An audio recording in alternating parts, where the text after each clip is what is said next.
Hi, thank you for joining me today. I'm Lynda Norman, and I'm a watercolor artist here in the Okanagan Valley in British Columbia.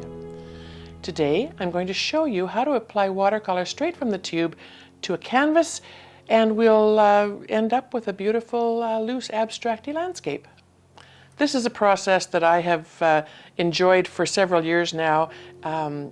It's quick, it's easy, it's really effective, and it can be done on any size canvas, really. This is an 8 by 12. No, it's a little longer, 8 by 14, sorry. And I've done this technique using watercolor straight from the tube, applied with a credit card, on canvases as large as 2 feet by 4 feet.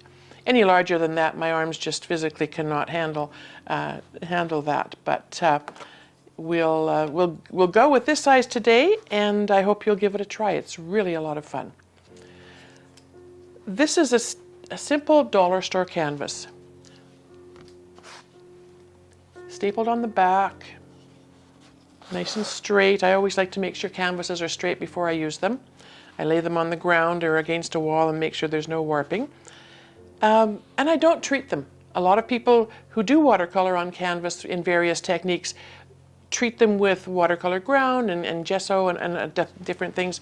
I never do. I just go straight with water and pigment onto the canvas. So I'm going to start, first of all, by putting my colors out on a piece of non-absorbent paper. This is actually photo paper. And the back of the photo paper is great. The front, where you put photos, is not ideal to put anything on because there's an emulsion on there that will grab the pigment when you're printing a photo, and it mucks up your paint. So turn it over, use the back, and I am going to start with my 4 favorite colors in the world, and then if I need some accent afterwards, I will add another. So the first color I'm going to put on my little paper palette here is called Moonglow. And I use Daniel Smith paints exclusively. I love the pigmentation, and Moonglow is one of the beautifully granulating paints, and you'll see how that shows up in a little bit here. My next color on my paper is Mayan Dark Blue. You'll see this in almost all of my paintings where there's a sky involved. I just absolutely adore it. I'm going to use some Quinacridone Gold as well, but I put that out of order, so I'm just going to set that down for a moment and pick up my Undersea Green, another one of my absolute favorites. It's rich and gorgeous, and it will give me, in my landscape, the mountains and the shadows that I need below the sky. Now we'll put the Quinacridone Gold on, and I'm going to move that over here just a little bit, because when you put brighter colors, especially yellows and golds, and quinacridone in particular, because it tends to really push out whenever there's moisture against other colors, I'm going to keep it a little bit separate for now and add it in as an accent for some highlights in a bit. Oh. All right. The key to getting this nice and loose and flowing and allowing the watercolors to move as they will is to apply water directly to the canvas. I use a nice brush that's going to hold a lot of water to apply the water first of all. On larger pieces, I've even used house painting brushes, just something that's going to get the water on the canvas. These brushes, the solo brushes from Michael Soloviev, hold tons and tons of water. And I'm just going to get water on the canvas. I don't worry about getting it even, because where there's no water, you will get a beautiful textured effect. And as we move the palette knife or the credit card across, you'll push that water around anyway. So I'm pretty happy with how most of that's going to sit. When it comes to credit cards and palette knives and straight edges, there's all kinds. There's some that are more bendy and that will give you a different effect. There's some that are stiffer. and some that are stiffer still. For finer tuning, you can use your little bread tab or a palette knife. I prefer a fairly firm, stiff credit card, and I use the whole card for most designs because that allows me to pick up the colors more easily. So what I'm going to do is, now that I've got lots of beautiful water, and I see I've got a bit of color where that green fell off the tube, I'm not going to worry about that because that's going to be moved around once I get other colors on. So I've got my Mayan Dark Blue in the middle, Moonglow on the edge, and green on the bottom. So I'm going to do this so that I can keep the purple at the top, the blue in the middle for the sky, and then the green for the land that's going to go down a little bit lower. I always try to think about the rule of thirds as well in this kind of painting. So I don't really want there to be a direct line across the middle where my landscape ends and the sky begins. So I'm going to start a little bit higher here, and I'm just going to get the paint on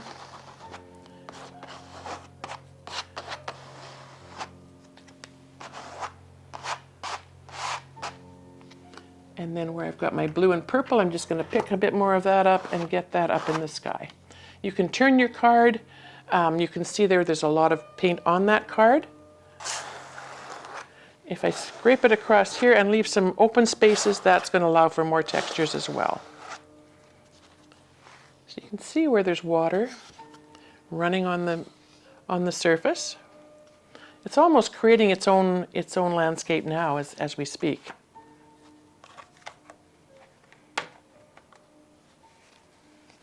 I think what I'd like to do is add just a little bit more of the Mayan blue. And that's the fun thing about this, is you can add as you go. Just because I want a little bit more happening up here in the sky. And I'm just going to get that on a little bit randomly. And then I'm going to tip it, let it run. There's two types of sprayers that are handy to have. One is the mister that we've all talked about in the past, where you get a nice fine mist, or there's the little spritzer that gives you droplets. And I like to just add sometimes just a tiny bit more water and let the water flow.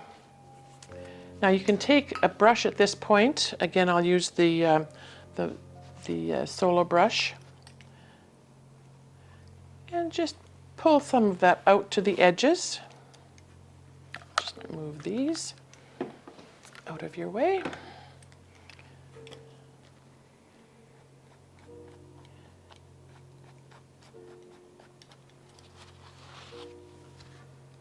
And we'll just let it run a tiny bit. Because it's sort of abstract, I don't mind that the green is evolving into the sky a little bit. It gives you a little bit of that aurora borealis effect, and what can be wrong with that, right? All right.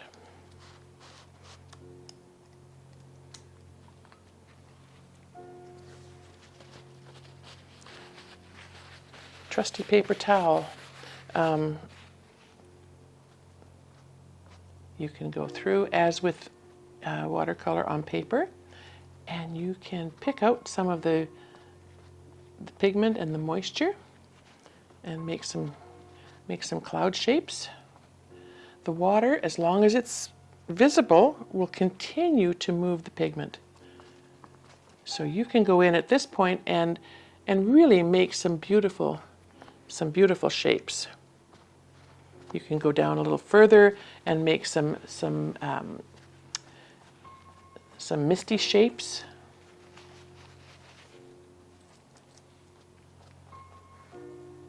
Oh.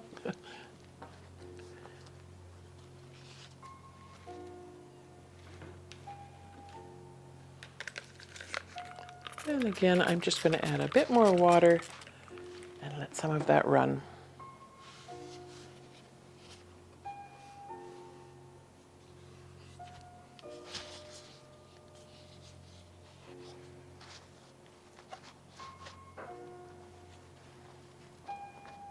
And we'll throw in some more little shapes just to get things happening here. Now I'm going to leave this top for the water and the pigment to just do what they do on their own. And I'm going to go in now with a fairly sharp-edged brush. And when I wet it, it's going to be even sharper on that one edge.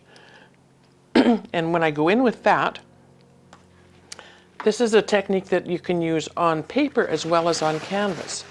And what this will allow you to do is to remove a bit of paint and pigment so that you can start defining. For this one, we'll have this as a lake or a meadow. And that'll be determined as things progress. I like that about watercolor, is that I can let the paints sort of do what they need to do without any preconceived notions about where we're headed with things.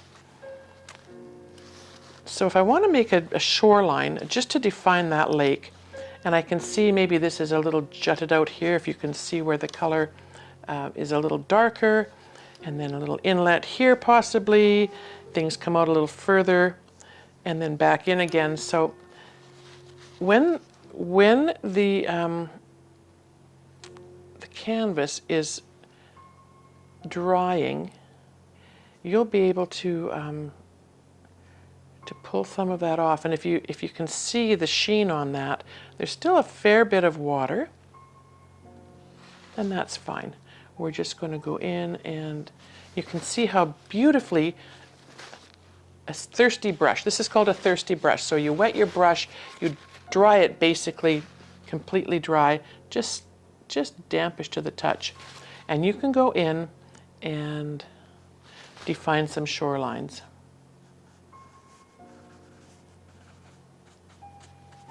And by doing that, you start to shape your shoreline, your islands, whatever else you want to put in. Now with this, I keep working on it as I go, as it dries, and let the water continue to move. And sometimes you can go back in, other times you don't have to. You've taken off enough just to give you that slight indication of where things would be. And I think back in here, it looks like there might be another little inlet. And then maybe this one will go up this way a little ways. And then we'll have it down there.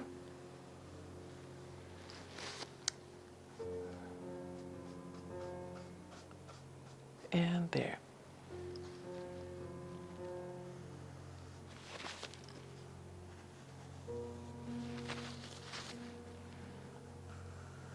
This is something that you can really have fun with as it dries. Take your time, there's no rush. One thing that you can do is you can keep misting it, and it will continue to blossom. The colors will move as they will with the water. And it just becomes its own piece of landscape. You can define a little bit, use your imagination.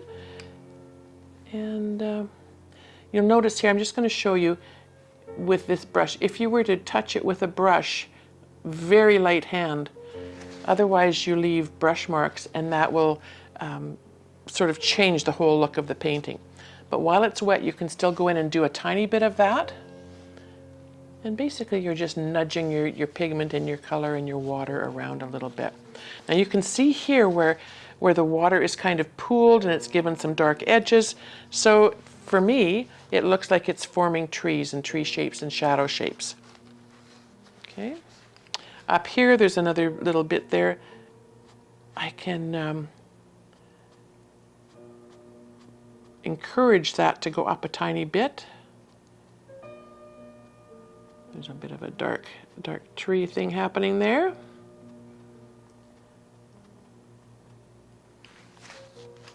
If there's something that you think doesn't suit what you're doing, it's still wet and movable and you can pull it away. Sometimes a damp paper towel, sometimes a dry paper towel, and you'll get different effects from each.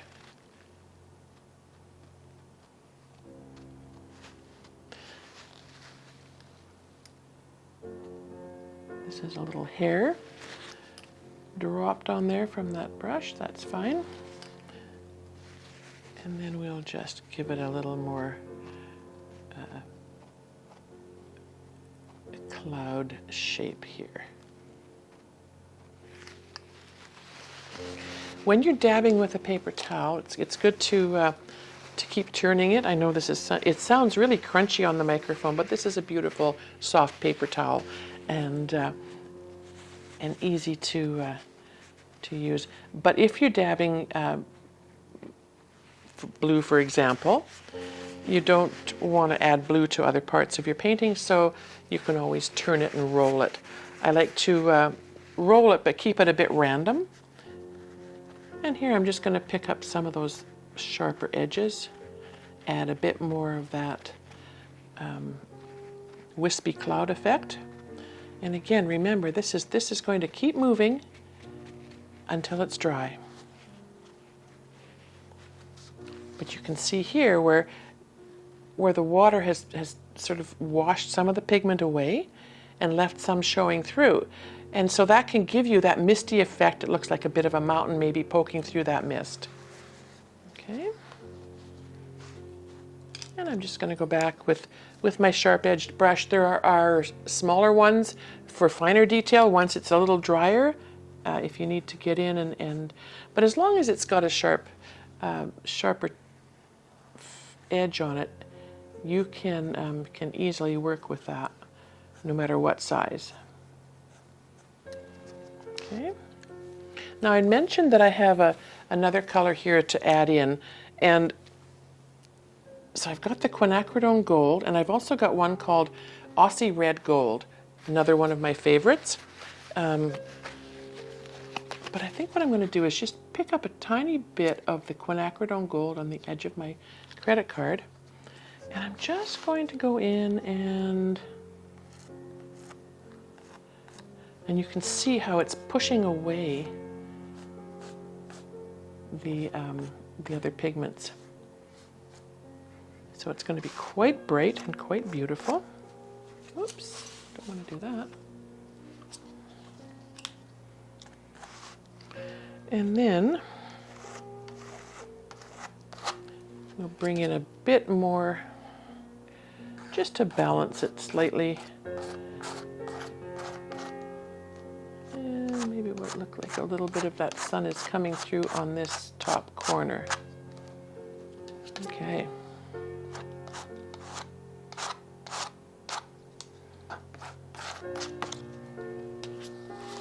Now for the bottom part of the painting, I can go in with a bit of Moonglow for reflection.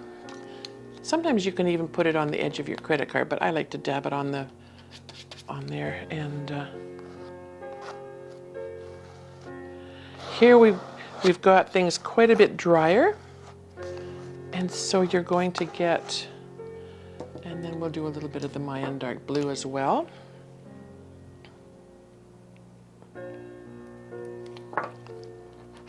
Just to get a little bit of some grounding happening here.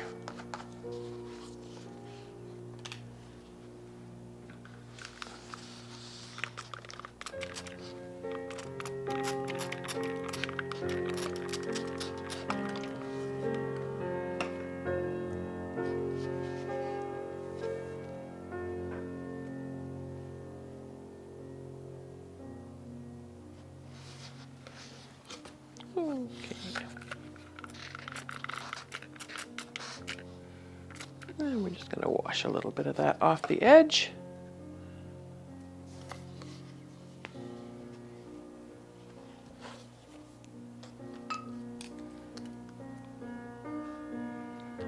And you can pull it where it's thicker if you need to extend your shapes a little longer.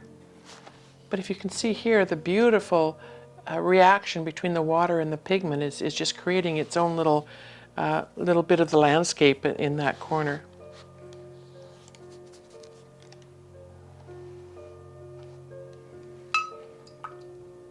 So this is a case of just letting the paints do what they do. And adjusting slightly. If you use colors that that go well together, you can create really beautiful scenarios.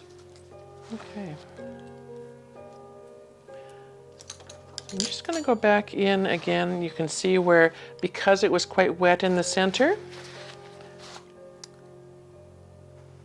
where I've taken some of the paint and pigment and water out, it has again fallen back down. The colors have just kind of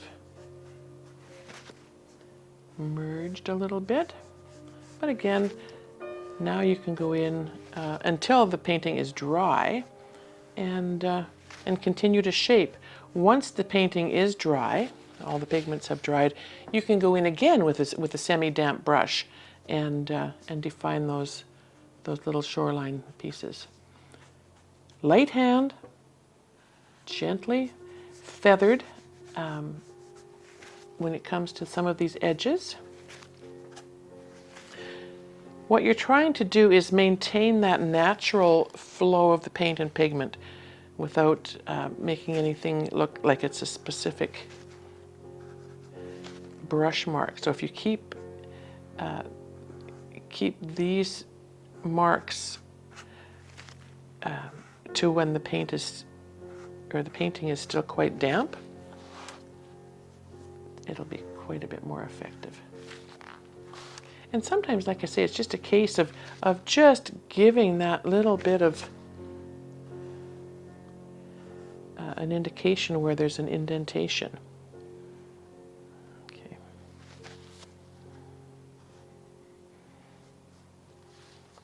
Okay.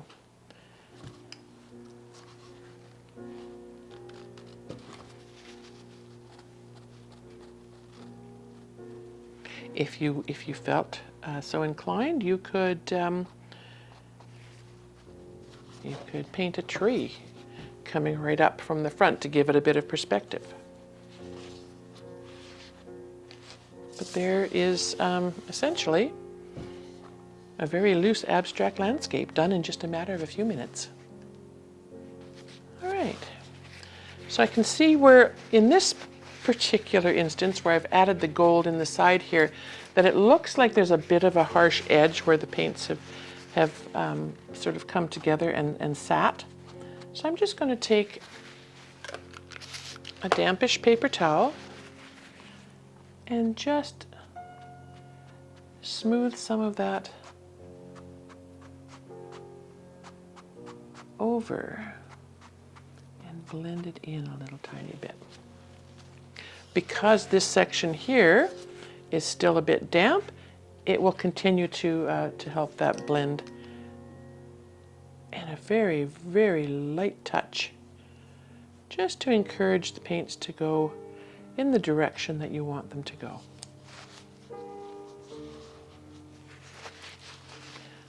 I'm never too concerned if there's white spots on the edges. I like that. I think it just adds, I think, to the effect of the painting. I love the white when it does show through, just because it does give you that bit of depth sometimes and a bit of interest to your painting.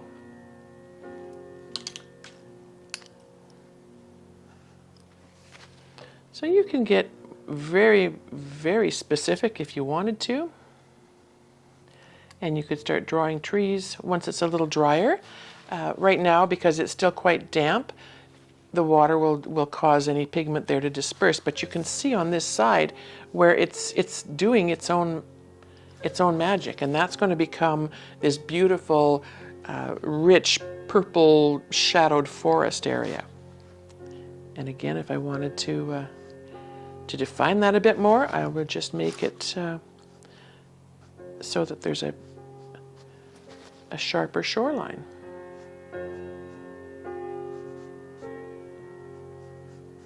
If I was to cut across here, then these little bits would be an island.